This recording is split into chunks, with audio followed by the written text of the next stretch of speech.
une expérience divine d'une dame de 62 ans appelée Annie. Je souhaite la bienvenue aux enfants divins. Je suis intercesseur dans notre église locale et je travaille dans des ministères de femmes. Le Seigneur m'a donné le message de grâce pour ma nation et les pays limitrophes. Je ne suis pas un prophète mais le Seigneur me parle à haute voix tout le temps quand il le souhaite. Quand notre évêque était en vie, le Seigneur Jésus est venu vers moi et m'a donné un message pour lui. Le Seigneur a dit que notre Église lui appartenait, et que sans la doctrine saine et sans l'adoration l'Église était morte. Le Seigneur a averti que l'Église dérivait loin de la saine doctrine apostolique. Il me demanda de dire au pasteur de revenir à la saine doctrine et à l'Évangile biblique. Je suis vite allé voir le pasteur et je lui ai remis le message. Ce dernier a dit qu'il me laisserait donner l'avertissement du Seigneur à la congrégation car son peuple ne vit plus dans sa parole, mais l'évêque ne l'a pas fait.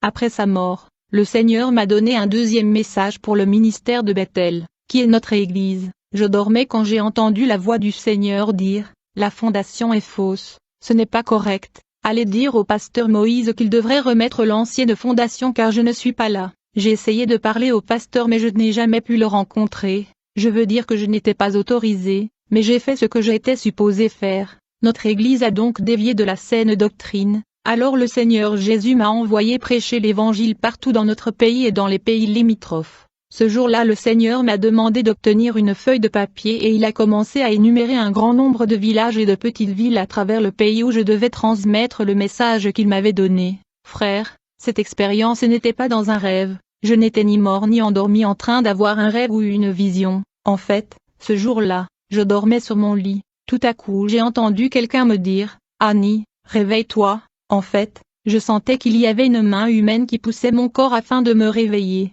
Quand je me suis réveillé, je ne pouvais pas voir le Seigneur Jésus lui-même, mais sa présence était là et il m'a parlé d'une voix audible. Lorsque le Seigneur m'a réveillé, il m'a dit, « Annie, je ne veux pas vous donner ce message en rêve ou révélation car vous ne comprendrez pas et personne ne vous expliquera ce message. Je voulais que vous soyez éveillés, je voulais que votre intelligence soit active pour que le message soit bien clair. » Je me souviens quand le Seigneur m'a réveillé, j'étais toujours allongé sur mon lit dans ma chambre. Tout à coup j'ai vu que ma chambre était illuminée par une lumière intense et j'ai eu peur, car je n'ai jamais expérimenté ce genre de lumière auparavant. Par peur, j'ai fermé l'œil et je me suis couché en me couvrant avec une couverture. Cependant, cette grande lumière pénétrait dans la couverture et des éclairs de lumière atteignaient mes yeux alors qu'elle était couverte. J'étais à l'intérieur de la couverture lorsque j'ai senti une main me tirer de la couverture. Je ne pouvais pas voir le Seigneur qui m'avait fait asseoir sur le lit comme un enfant. Je veux dire ses mains m'ont fait asseoir exactement comme les mamans font asseoir leur bébé quand ils les apprennent à s'asseoir toutes seules. Rapidement j'ai senti que le Seigneur me tenait sur la hanche. Je me demandais pourquoi, dit le Seigneur. Je fais ceci parce que je ne veux pas que vous fuyiez quand vous verrez ce que je vais vous montrer. Le Seigneur m'a demandé qu'est-ce que vous voyez. Rapidement j'ai vu que le mur de ma chambre s'était transformé en un grand écran. Lorsque le mur de ma chambre se transforma en écran, j'ai commencé à regarder une scène d'une région montagneuse. En fait, j'ai vu deux collines séparées par une route. Quand j'ai regardé la colline à gauche, j'ai vu un groupe de personnes vêtues de noir. Je ne pouvais pas voir leurs mains et leurs pieds qui étaient couverts. Ils étaient vêtus de vêtements à capuchon. Quand j'ai regardé la colline à ma droite, j'ai vu un groupe de personnes qui étaient vêtues de blanc et portaient de couronnes sur leur tête. J'ai été stupéfait par la luminosité de leurs vêtements, car je n'ai jamais vu ce genre de couleur blanche sur la terre. Le Seigneur a dit que le groupe de personnes que vous voyez habillées en noir sont des démons géants, des esprits de l'enfer. Ils sont des esprits accusateurs, chaque fois que mes enfants ne parviennent pas à se séparer du monde, et lorsqu'ils continuent à garder la propriété de l'ennemi, lorsque la mort vient, leur acte le suivra, et ils vont faire face aux accusations venant de ces démons de l'au-delà. C'est ici l'appel à la séparation aux choses du monde, car quiconque aime le monde, l'amour du Père n'est pas en lui, dit le Seigneur. Les gens vêtus de blanc resplendissant à droite sont mes anges qui conduisent le vainqueur vers le lieu de repos, le paradis de Dieu, dit le Seigneur. Le message que je vous donne est dans le livre de la Révélation. Je viens bientôt et mes récompenses avec moi. Le sous-point de ce message est le voyage entre la vie et la mort, a dit le Seigneur. Je vais vous montrer le chemin que prennent les hommes quand ils meurent, car à chaque fois qu'un homme meurt sur la terre, il va devoir parcourir seul ce chemin des morts, qui amène les âmes décédées à leur désignation éternelle, soit le séjour des morts, soit le lieu de repos. Quand une âme décédée marche sur le chemin des morts et ne rencontre pas des accusations de la part des esprits géants, il entrera sûrement dans le lieu de repos, car il n'a rien dans sa vie qui appartient à l'ennemi. Il a donc vécu une vie de séparation et d'exclusion du monde, et mes anges le mèneront au paradis de Dieu. Mon frère, j'observais le chemin que parcourent les morts entre les deux collines. Quand tout à coup j'ai vu notre chantre la sœur Marie Missaimou, la chantre nationale du gospel, on m'a fait savoir qu'elle avait conduit beaucoup d'âmes à Dieu avec ses chansons. Elle a sauvé beaucoup d'âmes avec ses chansons. Alors qu'elle marchait dans cette route des morts, j'ai vu ce brillant ange de Dieu qui l'entourait pour la recevoir. J'ai vite vu les anges de Dieu et la chanteuse Marie se mettre à chanter une chanson populaire d'adoration chantée par le chantre frère Alain. Ils chantaient et dansaient en se dirigeant vers le lieu de repos. Ils dansaient exactement comme nous dansons cette chanson dans notre pays sur la terre. Tout à coup, j'ai vu les esprits gigantesques. Ces accusateurs se sont précipités sur la route des morts où les anges et la sœur Marie chantaient. Ils se sont tenus devant les anges et ils ont dit, « Cette femme n'est pas à vous car elle nous appartient ». Ils ont commencé à accuser la chantre de gospel. À ce moment-là, j'ai vu un esprit géant venir avec des cheveux artificiels. Autres esprits impurs est venu avec des cils et plaquages. Ces démons sont également venus avec des ongles artificiels. J'avais l'impression que nous étions comme dans une cour de justice. Ces démons se mirent à accuser ma sœur Marie d'avoir utilisé ses accessoires au cours de sa vie sur terre. Ils ont dit aux anges, cette chanteuse utilisait nos propriétés sur la terre. Elle ne voulait pas se séparer de nos objets. Frère, j'ai vu ces esprits géants projeter la vie de la sœur Marie sur un écran. Alors que son style de vie de tendance et mode était projeté, ils ont commencé à l'accuser. Ils ont dit aux anges de Dieu, cette servante avait la peau sombre quand elle était fidèle à Dieu, mais quand elle a commencé à faire notre volonté, elle a blanchi sa peau afin de corriger Dieu qui lui a donné la peau noire. Elle voulait une peau claire. Elle a ensuite corrigé Dieu avec des accessoires. Le démon a fait remarquer aux anges le trou dans l'oreille de la sœur pour le boucle d'oreille et ils ont dit, elle ne serait pas en mesure de retourner la chair qu'elle a retirée pour pouvoir utiliser des boucles d'oreilles. Romains 8 verset 20. Ne laissez pas votre parure être extérieure, la tresse des cheveux et la mise des bijoux en or, ou la vêtement que vous portez. Mais cette dame a essayé de corriger Dieu. Puis j'ai observé un esprit géant qui montrait un pantalon de dame que la chanteuse portait sur la terre. Ces démons l'ont accusé d'avoir violé la loi selon ce qui est écrit dans le Deutéronome 22 verset 5. Une femme ne doit pas porter de vêtements d'homme, ni un homme de vêtements de femme, car le Seigneur ton Dieu déteste quiconque le fait. Je regardais l'écran, j'ai des dames portant des mini-jupes qui exposent leur corps, ces jupes et pantalons étaient serrés. Le démon de l'enfer ont dit aux anges, ceci était la mode que cette chanteuse utilisait. Ces démons ont lu le passage de l'Écriture dans le premier livre de Timothée 2 verset 9, je veux aussi que les femmes s'habillent modestement, avec décence et pudeur, se parant, sans coiffure élaborée, ni or, ni perles, ni vêtements coûteux. Enfin ces esprits impurs ont demandé à l'ange du Seigneur, croyez-vous toujours qu'elle est à vous? Nous n'avons aucun problème avec vous, nous vous avons donné une écriture après l'autre pour prouver qu'elle utilisait nos propriétés. Elle n'a pas réussi à se séparer de la tendance et de la mode qui nous appartiennent. Les anges ne pouvaient pas protester contre la Bible qui condamnait la sœur Marie. Les anges ont remis l'âme de ce chantre aux esprits géants de l'enfer. À ce moment le Seigneur m'a dit, mes enfants font ceci à cause des membres du corps que je leur ai donnés. Si je leur enlève le cheveu de leur tête, ils auront du mal à utiliser des cheveux artificiels, ils auront du mal à utiliser cils et plaquages si je retire leurs cils naturels, ils auront du mal à utiliser des ongles artificiels si je leur enlève les ongles naturels dans les doigts. Le Seigneur dit, si une de mes filles veut entrer dans le lieu de repos du paradis de Dieu, elle doit garder ma parole, elle doit faire attention à ma parole, sinon elle sera accusée par des esprits impurs. Quiconque utilise les propriétés de l'ennemi sera confronté aux esprits accusateurs dans l'après-vie. Lorsque le chantre de gospel fut emmené au séjour de mort, j'ai vu une autre scène à l'écran. En fait, j'ai vu un homme marcher dans ce route de mort. Il était un pasteur, et il a été reçu par les anges. Alors qu'ils marchaient tous vers ce chemin des morts, j'ai vu les esprits géants se poser devant eux. Ils ont dit aux anges du Seigneur, cette âme nous appartient. Ils ont fait remarquer le tatouage et l'incision sur son corps. Ils ont dit aux anges, ce tatouage et cette incision nous appartenaient. Puis ils ont lu la parole de Dieu dans Lévitique 19 verset 28 qui dit, tu ne feras pas de bouture dans ta chair pour les morts, ni de tatouage et des marques sur vous, je suis le Seigneur.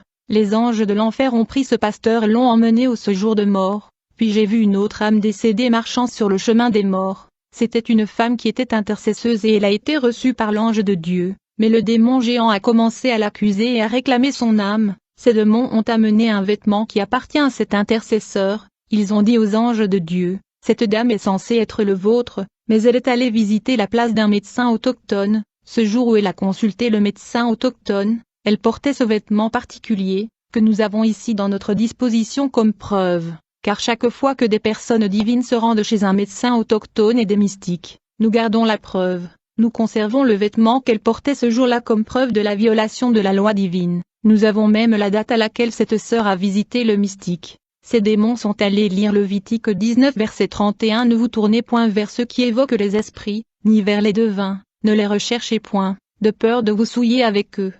Je suis l'Éternel, votre Dieu, me dit le Seigneur. Dis à mes filles que ceci est la fin des temps, qu'il fait nuit, qu'elles doivent être fidèles à leur assemblée, elles doivent cesser de changer des églises car beaucoup d'églises ne m'appartiennent pas, beaucoup de pasteurs sataniques initient leurs membres, je suis le donateur de grâce, je donne à mon peuple la grâce et la capacité pour qu'il puisse servir l'église locale. Beaucoup se sont rebellés contre leur pasteur, le Seigneur me montra une ampoule avec un fil, dit le Seigneur, l'ampoule est le croyant mais le fil est le prédicateur. L'ampoule qui est le croyant reçoit l'énergie électrique du fil. Chaque fois que les gens quittent l'église ils sont déconnectés du fil et sont coupés et sont vides. Quand les gens quittent l'église, ils sortent vides. Ils rejoignent le faux prédicateur qui sont en accord avec le démon. Ils peuvent prophétiser. Cela se produira. Ces prédictions de faux prophètes vont sûrement s'accomplir. Mais ils ne sont pas de moi. Beaucoup suivent la prophétie et rejoignent le faux prophète. Ils sont initiés, dit le Seigneur. Dis à mes enfants de rester dans leur assemblée.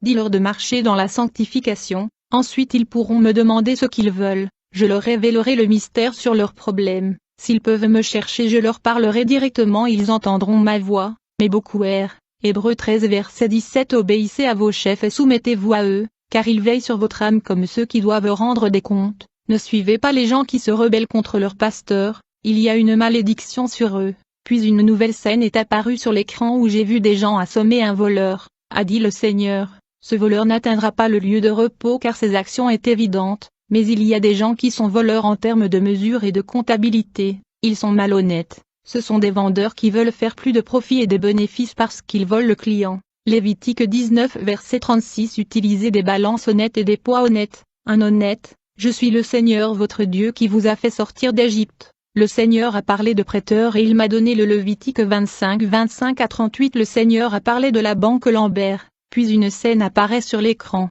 j'ai vu un homme qui a été battu à cause de la sorcellerie, il a tué beaucoup de gens, le Seigneur a dit, oui, il est un sorcier, et il a été tué à cause de cela, et il va au séjour des morts, mais il y a aussi des sorciers que je veux vous montrer, car ils ont tué des gens, ce sont des gens qui tuent des bébés par l'avortement et la contraception, ce sont des sorciers, vous ne connaissez pas le nombre d'enfants innocents qu'ils ont tués, j'ai dit à l'humanité dans Genèse 38 verset 6. Quand Onan eut des relations sexuelles avec Tamar, il se retira avant son orgasme et renversa sa semence sur le sol, car tout enfant né ne serait pas légalement considéré comme son héritier. Mais j'ai tué Onaon, de même que beaucoup d'hommes éjaculent en dehors de leurs femmes, le Seigneur a dit. Allez dire à mon peuple que je ne suis pas content que des hommes éjaculent et répandent leurs semences loin du corps de leurs femmes, et je ne suis pas contente de l'avortement et de la méthode contraceptive, y compris le condom, c'est un crime. Puis le Seigneur a dit, laissez-moi vous montrer comment ils avortent. J'ai vu à l'écran beaucoup de bébés avec beaucoup de sang dans la bouche. Le Seigneur a dit que le sang que vous voyez est le sang qui sort de la mère quand la mère avorte le bébé. Puis j'ai vu un autre bébé avec des médicaments dans la bouche. Le Seigneur a dit que cela se produisait lors d'un avortement lorsque la mère prenait des médicaments pour avorter. Le Seigneur me montra alors la pilule et la contraception. Le Seigneur dit, que le bébé soit tué par l'avortement ou par la contraception. Nous sommes dans la même situation, ceux qui tuent par l'avortement ne sont pas différents de ceux qui ont tué par la contraception, ils sont tous deux meurtriers. Le Seigneur dit que les bébés avortés ne sont pas différents des bébés victimes de contraception, ils sont tous des êtres humains, a dit le Seigneur. Le calcul mathématique des enfants est entre mes mains, c'est pourquoi je suis en colère contre celles qui avortent et utilisent de contraceptifs. Si la naissance était dans la main de médecins les femmes ne seraient pas stériles parce que le médecin aurait pris le bébé d'une ventre et l'auront transféré dans une autre, a dit le Seigneur Jésus. Lorsque l'homme et la femme sont mariés, je connais à l'avance le nombre de leurs bébés, qu'ils soient 5 ou 10, vous direz aux couples chrétiens, si j'ai prévu pour eux d'avoir 5 ou 10 enfants, ils doivent laisser ma volonté être faite, ils doivent donner naissance aux enfants que j'ai planifiés pour eux, ils ne doivent pas utiliser de contraceptifs pour arrêter ou contrôler la naissance. Ils doivent avoir des relations sexuelles normales sans contraceptif et condom, car j'ai planifié à l'avance le nombre d'enfants qu'ils sont supposés avoir. S'ils ont recours à un contraceptif afin d'arrêter un enfant qui devait naître, c'est un crime. Ces enfants morts de contraception et de préservatif ne sont pas différents des enfants avortés car ils étaient dans mon plan. Je suis celui qui contrôle la naissance. Cependant, si mes enfants ne veulent pas avoir plus de bébés, ils devraient prier et me demander, j'entendrai leurs prières et je vais arrêter la formation du bébé et la grossesse. Ils ne doivent pas utiliser de contraceptif, et les hommes ne doivent pas éjaculer loin de leur femme comme au non. Et ils ne doivent pas recourir à la contraception pour interrompre la grossesse, prévint le Seigneur, avertit ces dames que les femmes qui avorteront mourront pendant le processus. C'est la peine que j'ai ordonnée, je vais personnellement les punir, et avertis les femmes qui utilisent le contraceptif qu'elles vont souffrir du cancer, ce sera ma punition. Puis une nouvelle scène a été projetée à l'écran, et j'ai vu une femme décédée entrer dans le chemin des morts. Elle a été reçue par les anges de Dieu, elle était diacre. Mais les esprits géants ont commencé à accuser le diacre et ils ont dit à l'ange qu'elle était un meurtrier. Ils ont dit aux anges de Dieu, nous devrions la prendre suite à l'avortement. En fait, cette femme est morte à la suite d'un avortement. Le bébé qu'elle a avorté a été emmené au ciel, mais elle s'est retrouvée dans la séjour des morts. Puis une autre dame qui marchait sur le chemin de la mort avait aussi le problème de l'avortement et elle avait été emmenée au lieu de tourment. En 2014, le Seigneur m'a envoyé dans un village où j'ai apporté son message contre l'avortement et la contraception, mais les gens étaient opposés à ce message du Seigneur. Le pasteur de l'église locale qui m'avait reçu avait peur pour ma sécurité. M'a-t-il dit que les gens du village vont m'attaquer si je continue à prêcher contre l'avortement et la contraception, car ils étaient déjà offensés. Le pasteur avait peur et il a engagé un agent de sécurité pour m'accompagner dans le travail de l'évangélisation. J'ai pris mon mégaphone et j'ai commencé à transmettre le message aux résidents de ce petit village. Après avoir quitté ce village, de nombreuses dames qui ont avorté malgré l'avertissement du Seigneur étaient mortes. C'est la peine du Seigneur que j'avais annoncée dans ce village. Il y a eu tant de morts que les villageois me cherchaient, mais je n'étais pas là. Quand je suis entré dans ce village, je les ai de nouveau mis en garde contre l'avortement et la contraception, et donc je regardais cet écran lorsque le contenu a changé. J'ai vu des enfants abandonnés, des enfants à la rue, ils sont devenus des bandits. Le Seigneur a dit que ces enfants que vous voyez n'ont pas de mère, c'est quand leur père avait divorcé leur mère que leurs problèmes ont commencé, et leur papa s'était remarié avec d'autres femmes. La plupart de ces femmes refusent d'accepter et d'aimer ces enfants. Beaucoup d'entre eux sont détruits à cause des traitements abusifs qu'ils reçoivent dans la maison de leurs parents, ils deviennent des bandits. Puis le Seigneur avertit que les femmes qui perdent leur virginité seront attachées aux hommes qui leur ont enlevé leur virginité, car il y aura une alliance de sang, c'est la cause de la fornication. Le Seigneur a alors commencé à me parler du lit conjugal, il a dit que les femmes qui refusent souvent leur mari au lit n'entreront pas dans le royaume des cieux. Si vous refusez souvent votre homme au lit, comme il ne pourra pas supporter cela pendant longtemps, il ira dormir avec une autre femme. Beaucoup de femmes envoient leur mari se livrer à la fornication. Elles n'entreront pas dans le royaume de Dieu. Le Seigneur dit que les hommes sont fragiles car ils sont faits de la poussière, mais les femmes sont fortes car elles ne sont pas faites de poussière, elles sont faites d'ossements et de chair de l'homme, elles sont donc plus fortes que les hommes. Le rôle de la femme est de soutenir leur famille et de chercher ma face afin de sauver leur famille soit sauvée, mais beaucoup de mes serviteurs tombent à cause du comportement de leurs femmes. Puis le Seigneur me dit, quand j'ai créé l'homme et la femme dans le jardin, ils étaient nus, mais aujourd'hui il y a des femmes qui ont honte et sont gênées d'être nues devant leur homme.